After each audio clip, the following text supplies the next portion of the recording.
L'invité d'aujourd'hui est M. Chris Evans, inventeur du racquetball. Le racquetball, un jeu proche du badminton, donc il va nous expliquer tout aujourd'hui sur le plateau de Africain.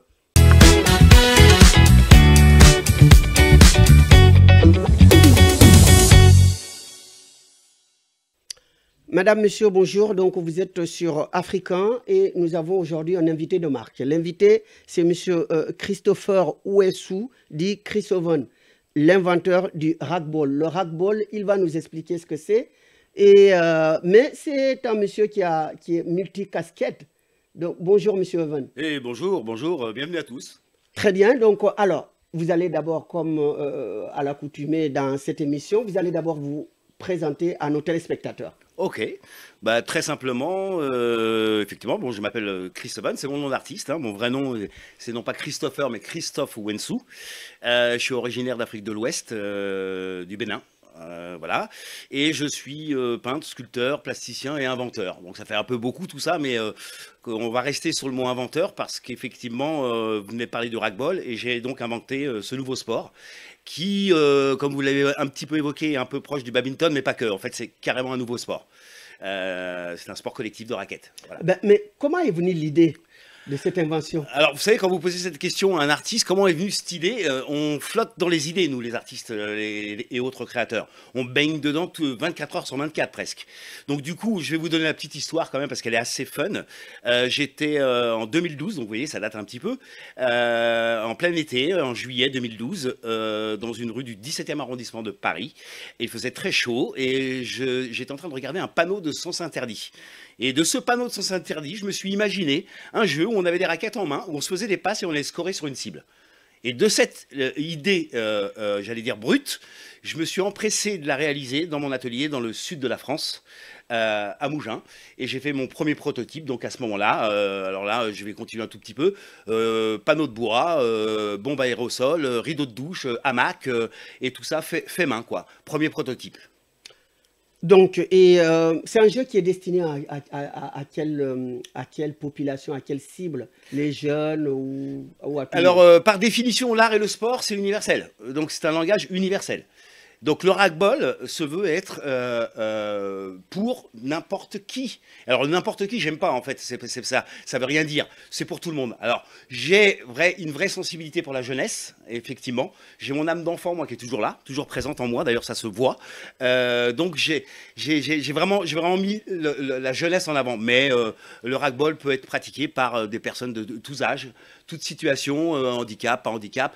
Et surtout, comme c'est un sport qui n'est pas de force, qui est plutôt un sport d'agilité, de précision et de coordination, filles, garçons peuvent jouer ensemble ou contre. Oui, mais donc il faut être combien pour jouer ce jeu? Alors, je vous donne un petit peu les règles de base. Le racquetball se présente sous la forme d'un terrain de 20 mètres par 10, où vous êtes 3 contre 3 sur le terrain, avec 3 remplaçants, et vous allez d'une cible à l'autre pour aller scorer 1 point, 2 points ou 3 points. Sport sans contact. Et sans réellement... Donc, il n'y a pas d'arbitre, en fait. Si, il y a de l'auto-arbitrage qui est possible de faire, mais bien sûr qu'on est déjà dans la phase d'un vrai nouveau sport. Et donc là, j'ai des personnes autour du projet qui s'occupent justement du règlement officiel en termes de règles et de pratiques. Et on a même des dossiers pédagogiques pour la petite enfance. Là, je pourrais m'étaler, mais on est vraiment très très bien structuré. Le racquetball, c'est pas juste un sport que moi j'ai inventé, c'est une entreprise mêlée à de l'art. Donc en fait, regardez, vous avez vu, il y a 3 domaines: l'art, le sport et l'entrepreneuriat. Et c'est ce que je voulais. Eh bien, mais comment est venu le nom? Parce que c'est un nom quand même qui est beau. Ben, il est venu, encore une fois, là on est dans le domaine de l'art, c'est venu comme ça. J'ai dit raquette. Bah oui, raquette, balle, machin. Et j'ai dit pourquoi pas racquetball. Et puis j'ai regardé si ça existait ou pas ou quoi. Bon, il y avait aux États-Unis racquetball, machin. Puis j'ai dit bon, bah voilà, je vais déposer racquetball. Ça tape bien, ça claque bien, facile à retenir, etc. Donc du coup, c'est resté comme ça. Et depuis, le sport s'appelle le racquetball, quoi. Donc maintenant, vous voulez généraliser ce sport? C'est déjà en train d'être fait. Et pourquoi pas aux Jeux Olympiques un jour? Bien évidemment, ça c'est des rêves. Forcément, quand on est créateur, on voit la planète entière déjà. Hein. Le sport, c'est pour le monde entier, donc c'est les 5 continents qui sont concernés. Et là, et bien évidemment les Jeux Olympiques. Mais je fais ma petite parenthèse quand même. Ce qui est important, c'est de tenir compte du fait que le rugby a déjà un passé. Je vous en ai parlé un petit peu. Je l'ai créé, je l'ai inventé de toutes pièces, avec les règles et tout hein, de base. Hein. Ok, mais le rugby a un présent. Et le présent, je vais vous donner quelques petites statistiques. Nous sommes actuellement en Turquie, dans les universités. Nous sommes sur le continent africain, Afrique du Nord, Maroc. Nous sommes déjà dans les écoles et nous allons bientôt rentrer aussi dans les universités. Nous sommes dans l'Afrique subsaharienne, pays d'origine, donc Bénin, Boïcon. Vous avez un individu qui s'appelle Jonas, qui a été passionné par le rugby, qu'en est à une trentaine de coachs. Et il y a des images que vous pouvez voir sur le site, vous voyez mes gamins de 7, 8, 9, 10 en train de jouer déjà au rugby. Donc en fait, nous avons aussi des opportunités sur les USA, le Canada, nous sommes à Monaco, il y a une association monégasque de rugby qui existe, et nous sommes dans le sud de la France. Vous voyez, je vais m'arrêter là parce que si j'y vais, j'ai beaucoup de choses à dire. C'est un vrai nouveau sport destiné à la planète entière. Et effectivement, la comparaison avec le badminton, oui, si demain le rugby a autant de notoriété que le badminton, le squash ou le tennis de table, on aura gagné. Je ne suis pas en train de comparer le rugby au football. Et sachez, et je vais peut-être m'arrêter là-dessus, que ce qui est très très beau aussi dans le rugby, c'est qu'il se présente sous la forme de 2 valises. C'est un terrain mobile. Tout le matériel officiel se présente dans 2 valises. Vous avez tout. Les raquettes, les balles, les chasubles qui sont grande classe, hein, les bandes de délimitation, les 2 cibles, et vous jouez où vous voulez, sur le gazon, sur le sable, sur la neige, et vous y allez où vous voulez, vous mettez les 2 valises dans votre véhicule et vous bougez avec. Donc on va au-devant, le sport va au-devant du peuple. En tant qu'Africain, donc vous faites partie de ce rare milieu d'inventeurs, surtout dans le domaine du sport, en effet. Et en plus, vous êtes vivant, parce que la plupart des gens qui ont fait leurs inventions, par exemple le football, le basketball, donc ne sont plus dans ce monde.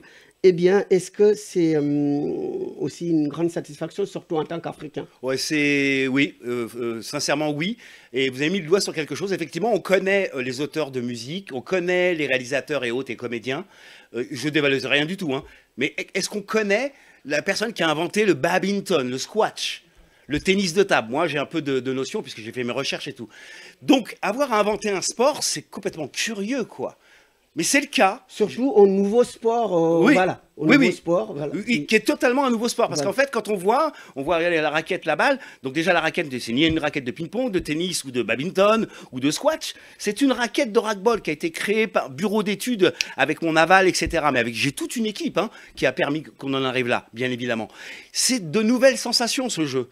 C'est fantastique, ça n'arrête pas, c'est très très cardio, mais il n'y a pas de trauma parce qu'il n'y a pas d'impact, c'est interdit, les contacts sont interdits, et c'est un sport de précision, de coordination, de collectif et mixte, inclusif bien évidemment. De toute façon, on connaît tous les qualités du sport, et effectivement la fierté en tant que franco-africain, franco-béninois, donc, oui, bien sûr, oui, allons-y, on a le droit de le mettre en avant, ouais, c'est clair. Quel est le dernier Africain à avoir inventé un sport d'origine? Je ne sais pas, je ne le connais pas, mais je souhaite qu'il y en ait demain. Voilà. Et mes jeunes, je vous invite à aussi opérer dans le domaine de la création de jeux et de sport. Eh bien, donc, avant d'inventer, donc, vous êtes aussi artiste au sens large du terme. Et donc, est-ce que vous pouvez nous en dire plus oui, donc je suis peintre. Mais vous savez comment je suis peintre? Et écoutez bien ce que je vais dire. Hein. Je suis peintre parce que j'ai peint. Parce qu'à un moment donné, j'ai décidé de peindre. Et je suis devenu peintre. C'est pour ça que je suis peintre. Je suis sculpteur parce que j'ai décidé de sculpter. Et j'ai sculpté. Donc je suis devenu sculpteur. J'ai écrit une pièce de théâtre à un moment donné parce que j'ai écrit une pièce de théâtre, parce que j'aimais le théâtre. J'ai fait un scénario long métrage parce que j'avais envie. Vous comprenez ce que je suis en train de dire? Donc ça veut dire que si on veut faire quelque chose, on doit aller jusqu'au bout et avec la détermination, on arrive. Oui, on arrive à ce qu'on veut. Après, vous noterez bien que je ne parle pas de succès, pas succès. Être chanteur, danseur, poète ou quoi, c'est d'abord une décision de l'être et de faire de la poésie. Si on veut être philosophe, je pense qu'il faut philosopher, non? On n'est pas obligé d'étudier sans arrêt qu'il y a eu des philosophes. On peut philosopher. voyez, je passe sur un autre domaine, là, je parle de philosophie. Absolument. Mais moi, je suis fait comme ça. Donc, comme je suis curieux de tout, je suis tourné vers l'extérieur, et de la génération à laquelle j'appartiens, je suis des années 60, moi. Donc, j'ai 61 ans bientôt. Donc, moi, j'ai traîné dehors, quoi. J'étais dehors. Donc, j'ai eu des impacts, des sensations. Et tout ça, ça m'a permis à un moment donné pas de me rassembler, parce qu'on ne rassemble pas un artiste, mais de mieux me comprendre et de me dire, tiens, c'est ce domaine-là que j'aime beaucoup. Ces domaines-là, je les répète, l'art, le sport et l'entrepreneuriat. C'est, je pense, quelque chose qui peut donner un bon équilibre à tout un chacun. Mettez-vous dans le sport, dans l'art et l'entrepreneuriat, je pense que ça peut le faire. Et je suis obligé, parce qu'on va peut-être l'oublier, de remercier. Je peux déjà remercier. Oui, allez-y, oui. Moi, je l'ai inventé, ok, comme j'aime à dire, ok, j'ai inventé ce sport, mais il n'est plus à moi, le sport. Il est au peuple. Mais j'ai des gens qui m'ont accompagné. Et je vais les nommer en vrac parce que je ne pourrais pas donner d'ordre d'importance. Il y a monsieur Lehmann, Christophe Lehmann, dit Lems, là, il va être content. Il y a monsieur Frédéric Branger, il y a monsieur André Djemad, il y a monsieur Laurent Bidari, il y a ma femme, bien sûr, Valérie, il y a Alex et Nicole, il y a Ilan, il y a Thomas, il y a Marco, et j'en ai plein qui suivent le projet et qui ont permis à ce qu'aujourd'hui le racbol soit ce qu'il est. Donc vous n'êtes pas seul en fait. Non, et là je vais encore hyper bien entouré. Voilà, exactement, et je vais donner une information très importante. Les créateurs, les artistes, on crée seuls, on a besoin de personne. Par contre, pour réaliser nos rêves, on doit être entouré de gens compétents. J'ai bien dit compétents et bienveillants, bien évidemment, concernant le créateur. Mais c'est le plus important, c'est d'avoir un groupe qui va dans la même direction. Tout seul, on n'y arrive pas. Moi, j'en suis là aujourd'hui parce que j'ai cité quelques-uns. Excusez-moi ceux que j'ai pu oublier. J'ai dû en oublier. Mais j'ai pensé à la plupart de ceux qui travaillent tous les jours sur racbol ou qui pensent racbol. Voilà, ma réussite, elle est vraiment collective. Et c'est pour ça d'ailleurs que j'ai fait un sport collectif. J'aime le collectif, moi. Alors, votre travail est acharné parce qu'un inventeur, donc, ça réfléchit, ça travaille. Et donc, a été récompensé hier. C'est vrai. Hier seulement, donc, par le GIFA d'or, oui, qui est donc le groupement international des femmes actives et qui se sont intéressées à ce que vous faites et vous a récompensé, vous a donné un trophée qu'on appelle le GIFA d'or, que vous avez gagné et qui est sur le plateau. Oui. Donc, mais que pensez-vous à cette récompense? Qu'est-ce que ça vous a fait? Première chose, j'ai une grande surprise. Moi, je ne m'attendais pas du tout à cela. Au départ, quand je crée, je ne pense pas une seconde avoir une récompense, moi. Ma récompense, c'est mon travail, c'est ma persistance, c'est le fait de fédérer des nouvelles personnes au projet et de voir que ça a un impact auprès du public, ça résonne bien. Mais de l'avoir reçu, quand même, c'est une reconnaissance, quelque part. Et je me dis, waouh! On a fait un bon petit bout de chemin, et là j'inclus tout le monde, hein, entendez-moi mes frères, et vous y compris tous ceux qui êtes là. Hein. Donc oui, ça m'a touché pour le projet racbol. À titre personnel, forcément, je l'accepte, mais j'en fais pas toute une montagne en fait. La montagne, elle est faite avec tout ce qui va se passer pour le racbol à partir de maintenant. Et notamment sur le continent africain, qui est quand même le continent pionnier du racbol. Et de la jeunesse, parce qu'il y a énormément de jeunes en Afrique, donc qui vont certainement s'intéresser, parce que nous voyons l'engouement au Bénin, l'accueil que ce jeu a eu, ce sport a eu au Bénin. Et est-ce qu'aujourd'hui, donc avec les fédérations africaines, dans l'avenir, vous pouvez prendre contact avec eux pour mettre en place par exemple, une direction pour ce jeu, pour que ça soit reconnu en Afrique et dans le monde? Bien évidemment. En fait, je reviens un peu sur la structuration de racbol. Racbol est structuré de la façon suivante. Il existe une fédération internationale de racbol basée en Belgique. Nous avions l'association de racbol, pour ne pas dire fédération française de racbol, qui est située dans nos bureaux où la start-up développe le projet racbol à Valbonne dans le 06. Et nous sommes équipementier. Donc, le racbol, c'est tout ça. Donc, nous invitons toutes les influences et toutes les compétences, qu'elles soient gouvernementales, associatives ou fédérales, à nous contacter pour qu'on puisse travailler ensemble pour que ce sport devienne demain un sport populaire. C'est tout ce qu'on demande. En tant qu'artiste, ce qu'on demande, c'est de s'adresser au peuple et de voir que le peuple réagit bien à notre création. Donc voilà, continuons. En fait, on fait un vrai bon travail, hein, il n'y a pas de débat. Mais il faut communiquer, communiquer, communiquer. On est à une époque d'ultra-communication. Donc c'est vrai qu'il faut beaucoup communiquer, mais on est hyper confiant, quoi. Alors, donc, les amis que vous avez cités Oui. et aujourd'hui, donc, ils jouent un rôle. Donc, qui travaille avec vous? Voilà, chacun a des fonctions. Le président de la Fédération internationale, vous avez le responsable de la formation des coachs et de l'arbitrage, qui s'appelle Monsieur Frédéric Branger.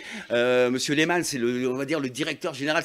C'est pas un homme à tout faire, c'est trop réducteur, mais c'est quelqu'un d'exceptionnel qui a permis de faire que Rugby soit ce qu'il est aujourd'hui. J'ai Valérie, j'ai Thomas, Ilan, je vais encore le citer, André, etc. Ils ont chacun, vous savez, les startups, c'est un peu ça, chacun tient en fonction de ses habilités, des fonctions, des rôles, pour faire que le projet tienne, et j'ai bien dit tienne, pour pas qu'il s'écroule, et après, pour le faire monter, il faut d'autres compétences. Nous, c'est déjà pas mal, parce que croyez-moi, que moi j'ai démarré tout seul avec Valérie, ma femme, 2 donc. J'ai quand même mes beaux-parents, je les ai cités, Alex et Nicole, je veux qu'ils entendent que voilà. Et je suis parti tout seul, et derrière, j'ai fédéré des gens. Et au fur et à mesure que j'ai fédéré, on a donc tenu, et maintenant, on est en train de grandir. Et il nous faut encore plus d'intervenants. Mais c'est facile, en fait. Quand on se montre, en fait, ce qui est très fort avec Rugby, c'est quand on se montre, qu'on arrive avec nos 2 valises, qu'on se place, qu'on dit laissez-nous faire le show, amenez-nous des enfants, les éducateurs, les politiques, qui vous voulez, et regardez ce qui se passe. Boum! Et là, ça tape. Est-ce que vous allez souvent en Afrique, au Bénin? Mon frère, il va souvent. Moi, non, je suis beaucoup dans le sud et dans des déplacements en Turquie parce qu'on est en plein développement. Le Bénin est pris en charge par Jonas, qui est un individu fantastique, et coordonne avec l'un de mes partenaires, qui s'appelle Frédéric Branger, qui lui est celui qui prend les avions du jour au lendemain pour aller former. Parce qu'en fait, ce qui est important aujourd'hui, c'est que les règles de rugby sont très très simples, faciles à assimiler, mais il faut quand même les avoir de base. Et donc, il faut donner une bonne formation pour qu'on puisse délivrer. Je voulais aller chercher le ballon avant qu'on finisse l'émission. Ah oui, la baballe, là. Voilà, donc on va faire un peu de raclette. Allez. De raclette. De raclette. Et donc, comme ça, on va montrer. Alors la base, on est là. En fait, voilà, la base de l'idée du rugby, c'était juste de maîtriser ce geste-là, de faire rebondir la balle sur la raquette. Et vous verrez qu'il n'y a aucun enfant, personne qui est en situation. Et voilà. Et ensuite, l'idée, c'est qu'on se dépasse. J'ai pas perdu. Voilà. C'est moi qui. Voilà. Et on y va et on va les scorer Donc, là-bas. Voilà. j'ai perdu. Donc, non, c'est cool. Mais il n'y a pas de terrain là. Le terrain n'est pas là. Alors, donc, voilà, vous avez assisté en direct sur Africain, donc le nouveau jeu de Monsieur Chris Owen, l'inventeur du rugby. Donc, je suis aujourd'hui un adepte du rugby aujourd'hui. Alors, donc, j'invite à tous les téléspectateurs, donc, aujourd'hui, de vous munir de cette raquette et de jouer au rugby comme ça. Partout où on est, dans le bureau, vous voyez, on a joué ici. Donc, voilà, on est devenu aujourd'hui le champion, mais il m'a battu, hein, parce que l'inventeur m'a battu. Ça y est. Je vous remercie d'avoir suivi cette émission. Je vous souhaite une excellente soirée. Voilà, vous voyez qu'il a été très efficace sur le plateau pour expliquer ce jeu. Et il a eu aussi la récompense, donc le Gifador. Vous pouvez le montrer donc, au public, à la caméra. Voilà, le Gifador qu'il a eu. Et hier soir seulement, de par son invention, il a eu ce Gifador au Sénat français. Au Sénat français. Voilà, donc hier soir, c'est là-bas où je l'ai rencontré, je l'ai découvert, donc je lui ai demandé de venir sur le plateau. Donc je vous remercie infiniment, Monsieur Owen, d'être venu sur notre plateau. Et aujourd'hui, je vous remercie les téléspectateurs de nous avoir suivis. Merci beaucoup. À très bientôt et à la prochaine.